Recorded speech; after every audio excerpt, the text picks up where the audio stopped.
Making a good impression in your interview isn't just about what you say. It's about what you do as well, and that's why body language is so important. So in this video, I'm going to share with you 10 body language mistakes that people often make that ruin their chances at the interview.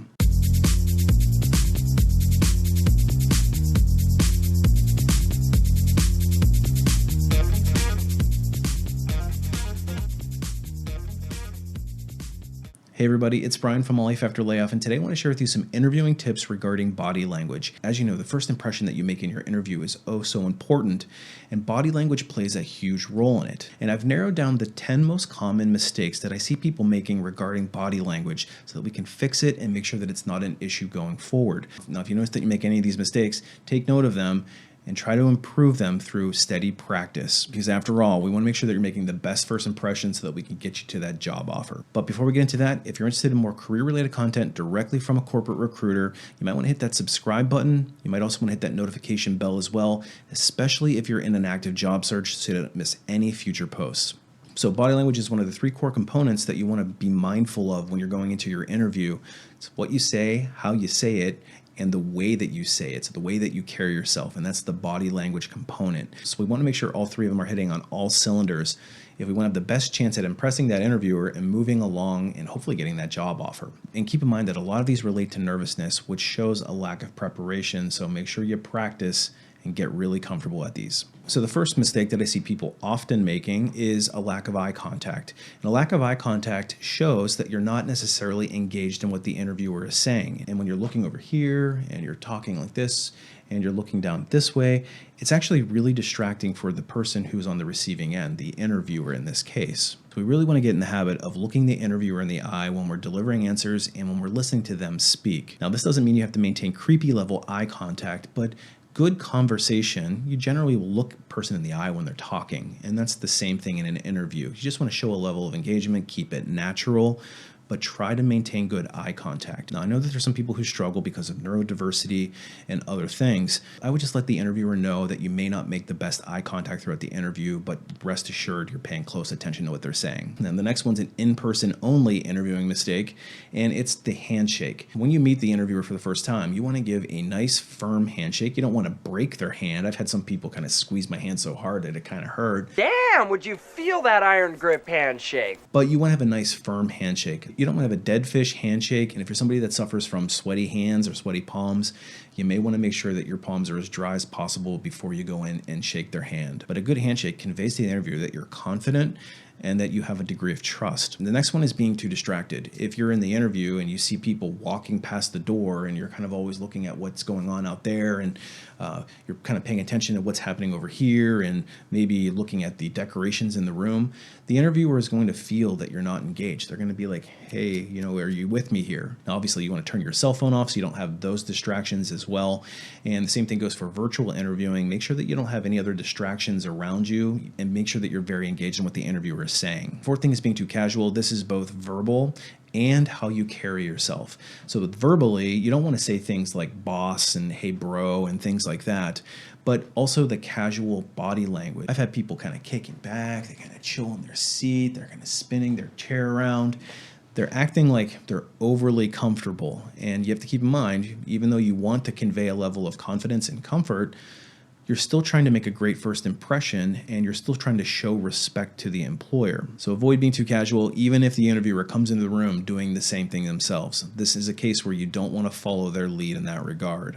Next is also a body language mistake that I see people typically making is using a closed body language versus an open body language. So closed body language is going to be your frame is very small. You're taking up a little bit of space. It shows a lack of confidence, maybe a meekness. Whereas an open body language shows that you belong, that you take up physical space. So command the room, open up your body language. You can even lean in a little bit to show that you're really interested in what they have to say. And if you add in that eye contact and that sense of engagement, you're going to convey a lot more confidence to the interviewer. Next up, we have something that people tend to not even realize that they're doing, and this is a big no-no. It's nervous fidgeting. So it's like playing with the pen, or maybe you're tapping on the desk.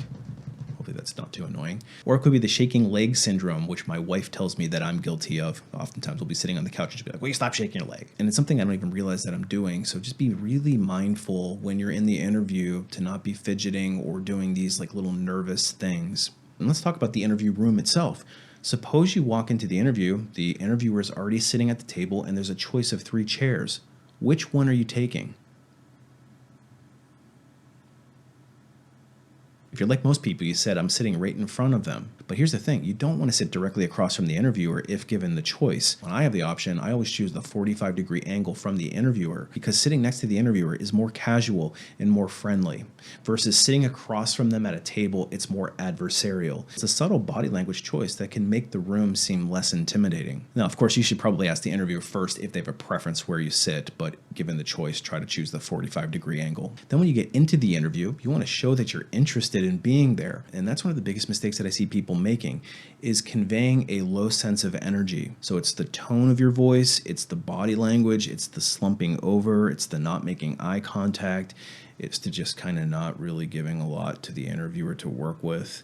And it conveys that you're not really that interested in the job. And listen, I've heard lots of hiring managers say the person just didn't seem to be very interested, very excited, and they seemed like they were low energy. So you want to try to convey a sense of genuine excitement. I mean, hopefully you're pretty interested in the job that you're interviewing for, so it shouldn't be too artificial. So try to act like you're happy to be there, but be careful not to come across as artificially peppy. And the final thing is when the interview is over, how do you end the interview from a body language perspective? And this is going to be important to follow the lead of the interviewer, but I would make sure that I shake everybody's hand. Again, you don't want to crush their hand, but you want to make sure that it's nice and firm, and you want to make sure that you are recognizing and thanking everybody for their time. And as tempting as it may be, this is not the time to solicit your interviewer for how you did and whether or not you're going to be invited to the next round. So those are the 10 most common body language mistakes that I see people making. It's all about conveying a sense of interest, showing a respect, and making sure that you're not doing anything to distract the interviewer from the job at hand, which is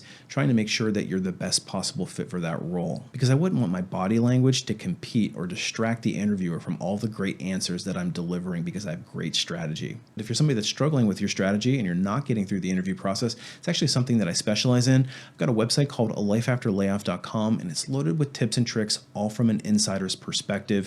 And I share my deepest and most intimate knowledge in the form of some training courses. The first one is called Resume Rocketfuel, which is designed to teach you exactly how to write a resume. It's going to give you the best chance at getting a recruiter to notice you, to pick up that phone to give you that first round interview. And once you get that phone call, it's up to you to market yourself throughout the rest of the interviewing process so that you can ultimately land that offer. And that's where the ultimate Job Seeker Bootcamp comes in. I go through each round of the interview process. We break it down. We give you tips, techniques, and tricks on how to ace each round and ultimately get you to the job offer. We teach you how to negotiate it as well so you don't leave a dime on the table. And again, we make sure that body language is not an issue. But then if you want to skip the recruiter altogether, jump right to the front of the line. That's actually the most preferable method. It's a lot easier to get hired when a recruiter is coming and finding you than you trying to find a recruiter. That's where unlocking LinkedIn comes in, and don't underestimate the power of LinkedIn in your job search. It's one of the best tools that you have at your disposal. And of course, if you're really struggling and you have a unique circumstance that you want to discuss, I do offer some limited private one-on-one coaching, and you can reach me through my website for that. Remember to keep on practicing, look for those body language issues, and put together those corrective actions so you can nail it and get to that job offer. Appreciate you watching. We'll see you on the next one.